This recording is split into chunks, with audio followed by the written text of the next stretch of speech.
course. Was it an instant yes from you? Yes, as a matter of fact, I could barely let you finish proposing. I was like, can I say yes now? She didn't even let me finish. She said, can I say yes, can I say yes now? And then there was hugs and I had the ring in my finger and I was like, can I give you the ring? And she goes, oh yes, the ring.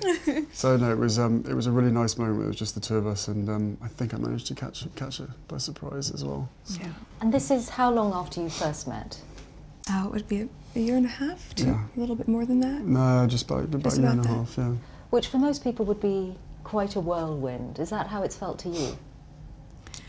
I don't think that I would call it a whirlwind in terms of our relationship. Obviously, there have been layers attached to how public it has become after we had a good 5-6 months almost with just privacy, which was amazing. But no, I think we were able to really have so much time just to connect, and we never went longer than 2 weeks without seeing each other, even though we were obviously doing a long-distance relationship. So it's we made it work. How did you first meet? Yes, we first met. We were introduced actually by a mutual friend, who we should protect her privacy and not reveal too much of that. And but it was literally it was through her, and then we met once and then twice back to back, 2 dates in London. Last July, beginning of July, and then it was, I think, about 3, maybe 4 weeks later that I managed to persuade her to come and join me in Botswana, and we camped out with each other under the stars, and she came and joined me for 5 days out there, which was absolutely fantastic. So then we were really by ourselves, which was crucial to me to make sure that we had a chance to get to know each other. Yeah. But the friend who introduced you, was she trying to set you up? Yes, it was definitely a setup. It was a blind date. It was a blind date, and, for sure. And it's so interesting because we talk about it now, and even then, because I'm from the States, you don't grow up with the same understanding of the royal family, and so while I now understand very clearly there's a global interest there, I didn't know much about him, and so the only thing that I had asked her when she said she wanted to set us up was, I had one question. I said, well, is he nice? Because if he wasn't kind, it didn't seem like it would make sense. And so we went and met for a drink, and then I think very quickly into that we said, well, what are we doing tomorrow? We should meet again. What are we doing tomorrow? Let's meet again. And then it was like, right, diaries. We need to get the diaries out and find out how we're going to make this work, because I was off to Africa for a month. She was working, and we just said, right, where's the gap? And the gap happened to be in the perfect place. So how much did you, Prince Harry, know about Meghan? Had you seen her on TV? No, I'd never even heard about her until this friend said Meghan Markle. I was like, right, okay, give me a bit of background. what's going on here? So no, I'd never watched Suits. I'd never heard of Meghan before, and I was beautifully surprised when I walked into that room and saw her, and there she was sitting there. I was like, okay, well, I'm really have to up my game. I'm going to sit down and make sure I've got a good chat. I think for both of us, though, it was really refreshing, because given that I didn't know a lot about him, everything that I've learned about him, I learned through him, as opposed to having grown up around different news stories or tabloids or whatever else. Anything I learned about him and his family was what he would share with me, and vice versa. So for both of us, it was just a really authentic and organic way to get to know each other. And was that quite refreshing for you in the way that you've been brought up, with a lot of people knowing a lot about you? Was it refreshing? Or thinking they know. Or thinking they know. Exactly. Yeah, no, it was hugely refreshing to be able to get to know someone who isn't necessarily within your circle, doesn't know much about me, I don't know much about her. So to be able to start almost afresh, right from the beginning, and getting to know each other step by step. And then taking that huge leap of only 2 dates, and then going effectively on holiday together in the middle of nowhere, and showing a tent together and all that kind of stuff. It was fantastic. It was absolutely amazing to get to know her as quickly as I did. And starting a long-distance relationship, you were working on Suits, so you had, I imagine, a packed filming schedule. You've got lots of commitments of your own. How hard was it to keep things going? It was, yeah. It was just a choice, right? I think that very early on, when we realized we were going to commit to each other, that we knew we had to invest the time and the energy and whatever it took to make that happen. And So yes, with the filming schedule, it was not the easiest because it of course included a lot of travel back and forth, but I don't think you've had any idea what time zone you've been on for the last year and a half. no. Coming over here 4 days or a week and then going back and then straight into filming the next day, 4 a.m. wake-up calls on a Monday, Yes. straight into set, you know. And Right off the plane and straight to set, yeah, and just coming I'm just back trying and to doing it again. trying to stay as close as possible, but you know, on 2 different time zones and 5 hours apart does have its challenges. But we made it work and now we're here, so we're thrilled. But in the case of your relationship, unlike for most people, there's this whole layer of what it means to get involved with someone from the royal family. How much of a sense did you have, Meghan, of the enormity of what you were getting into, what it might mean for your life? I think I can very safely say, as naive as it sounds now, having gone through this learning curve in the past year and a half, I did not have any understanding of just what it would be like. I don't think either of us did that. We both said that, even though we knew that it would be. Yeah, I tried to warn you as much as possible, but I think both of us were totally surprised by the reaction after the first 5-6 months of when we had to ourselves of what actually happened from then. So I think you can have as many conversations as you want and try and prepare as much as possible, but we were totally unprepared for what happened after that. The scrutiny. Well, all sorts. Well, I mean, I think also because there's a misconception that because I have worked in the entertainment industry that this would be something I would be familiar with. But even though I'd been on my show for, I guess, 6 years at that point, and working before that, I've never been part of tabloid culture. I've never been in pop culture to that degree, and lived relatively quiet life, even though I focused so much on my job. And so that was a really stark difference out of the gate. But and I think we were just hit so hard at the beginning with a lot of mistruths that I made the choice to not read anything, positive or negative. It just didn't make sense, and instead we focused all of our energies just on nurturing our relationship. On us, yeah. On us. And some of that scrutiny, and you ended up making a very public statement about it, some of that scrutiny was centred around your ethnicity, Meghan. When you realised that, what did you think? Of course, it's disheartening.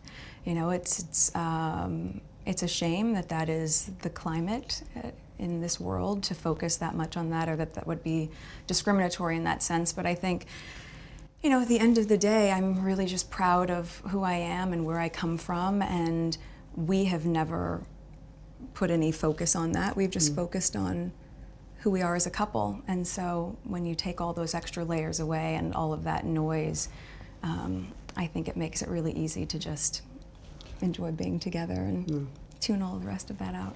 But now that it is all official, Prince Harry, do you have that sense that the combination of the two of you, your different backgrounds, that you together represent something new for the royal family? I don't know if it's something new. I think it's for me it's an added member of the family. It's another team player as part of the bigger team. And you know, for all of us, all we want to do is be able to carry out the right engagements, carry out our work, and try and encourage others and the younger generation to be able to see the world in the correct sense, rather than perhaps having a distorted view.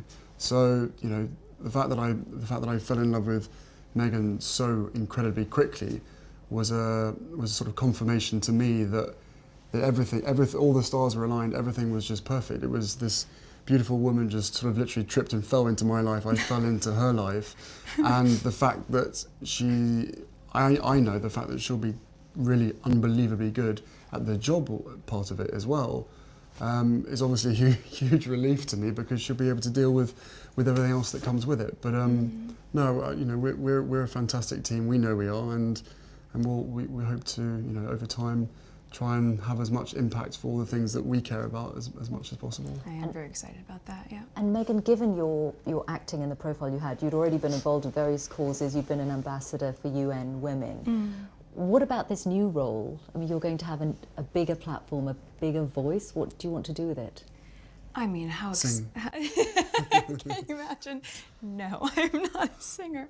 I think what's been really exciting as we talk about the transition of this out of my career but into the role is that, as you said, the causes that have been very important to me I can focus even more energy on, because very early out of the gate I think you realize once you have access or a voice that people are willing to listen to, with that comes a lot of responsibility, which I take seriously. And at the same time, I think in these beginning few months and now being boots on the ground in the UK, I'm excited to just really get to know more about the different communities here, smaller organizations who are working on the same causes that I've always been passionate about under this umbrella.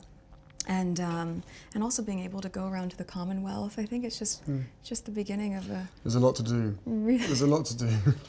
And it's an immense change. You're getting a new country out of it, a husband obviously, but also giving up your nice. career. This is nice. Yes. But I don't see it as giving anything up. I just see it as a change. It's a new challenge. It's a new chapter, right? And also keep in mind, I've been working on my show for 7 years.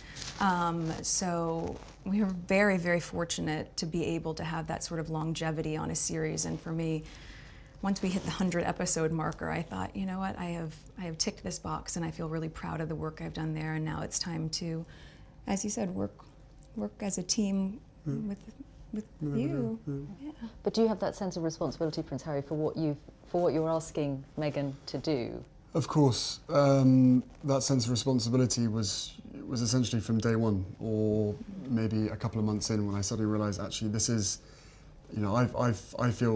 I know that I'm in love with this girl, and I hope that she's in love with me. But we still had to sit down on the sofa, and I still had to have some pretty, frank conversations with her to say, look, what you're letting yourself in for is, it's a big deal, and it's, it's not easy for anybody. But I know that, at the end of the day, she chooses me, and I choose her.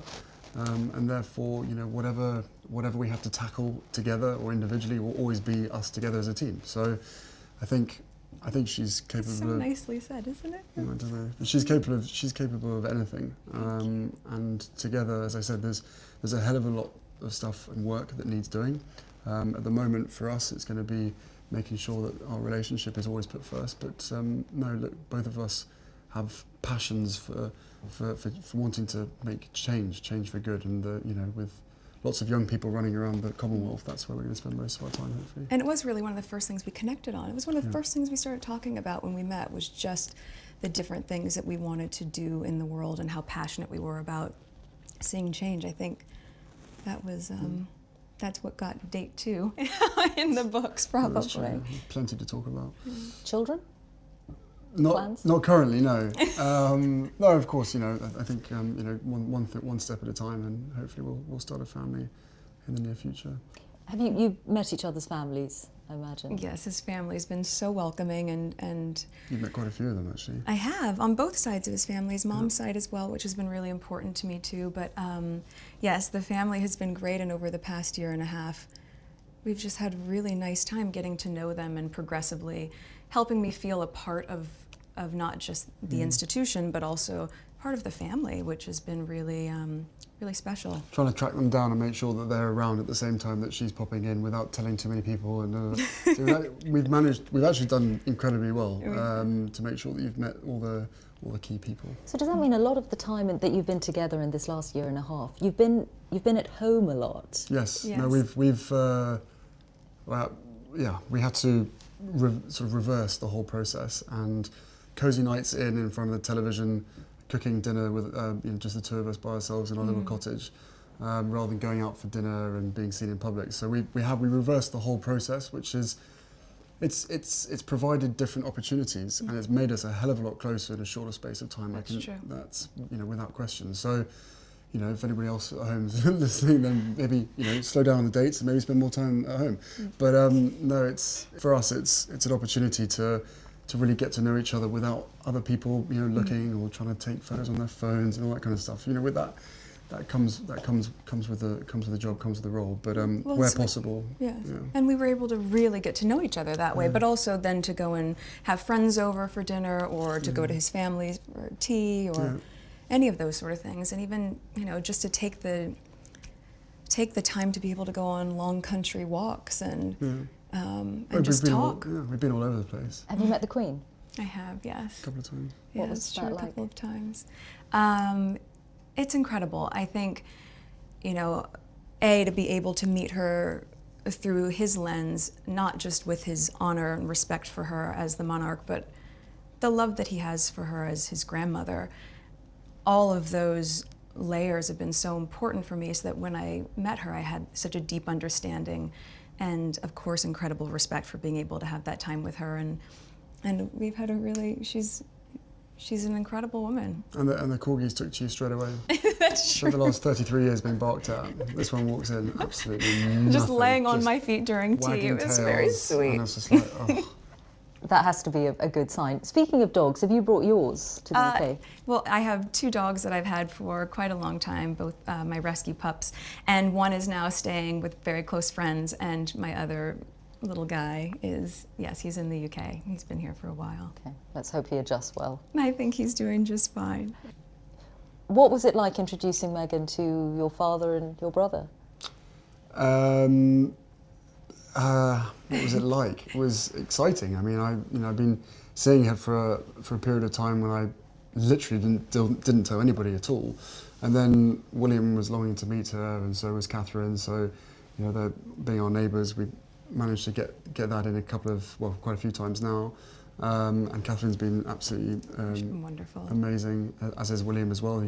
Fantastic support, and then my father as well. We had a couple of. No, more than that. We've had a handful of teas and meetings and all sorts of gatherings over at his place as well. So, no, the family together have been absolutely, solid support, and my grandparents as well have been wonderful throughout this whole process, and they've known for quite some time. So how they haven't told anybody is again a miracle in itself. But no, the whole family have come together and have been a huge amount of support. They've been amazing. And Meghan, your parents, do you think, while very happy for you, obviously, do you Yes. think they have worried at all about the scale of what you're getting into? Well, I'm sure at the onset, both my parents and my close friends were concerned, because we got very quickly swept up in a media storm that, as I shared, was not part of my life before that. But they also had never seen me so happy. And I think also once my friends, were able to really meet Harry and my mom, who we've spent a lot of time with, who was so much fun. Your mum's amazing. It was just, it was just obvious that no matter what we were being put through, that it was just temporary, and that we were going to be able to get through that. So everyone was really happy with me. He's talked to my dad a few times, hasn't been able to meet him just yet, but it's all been worth every effort. Yeah, it's been great. Your ring. Oh yes. Tell us about your ring. The ring is obviously yellow gold, because that's her favourite, and the main stone itself I sourced from Botswana, and the little diamonds either side are from my mother's jewellery collection, to make sure that she's with us on this crazy journey together. And it's beautiful, and he designed it. It's incredible. yeah, Yeah. and make sure it stays on that finger. Of course. What does it mean to you, Meghan, to have those stones on your finger that once belonged to Princess Diana? I think everything about Harry's thoughtfulness and the inclusion of that, and obviously not being able to meet his mom, it's so important to me to know that she's a part of this with us, and I think in being able to meet his aunts and also to be like Julia and just different people who are so important to his mom, I'm able to in some way know a part of her through them, and of course through him, and it's incredibly special. And to be able to have this, which sort of links where you come from, and Botswana, which is important to us, and it's perfect. What do you think your mother would have thought of Meghan or said about Meghan? Oh, they'd be thick as thieves, without question. I think she would be over the moon, jumping up and down, so excited for me. But then, as I said, would have probably been best friends with Meghan. So no, it is days like today when I really miss having her around and miss being able to share the happy news. But with the ring and with everything else that's going on, I'm sure she's with us. I'm sure she's with us. Jumping up and down somewhere else. Prince Harry, Meghan Markle, thank you both very much. Thank you so much. Thank you.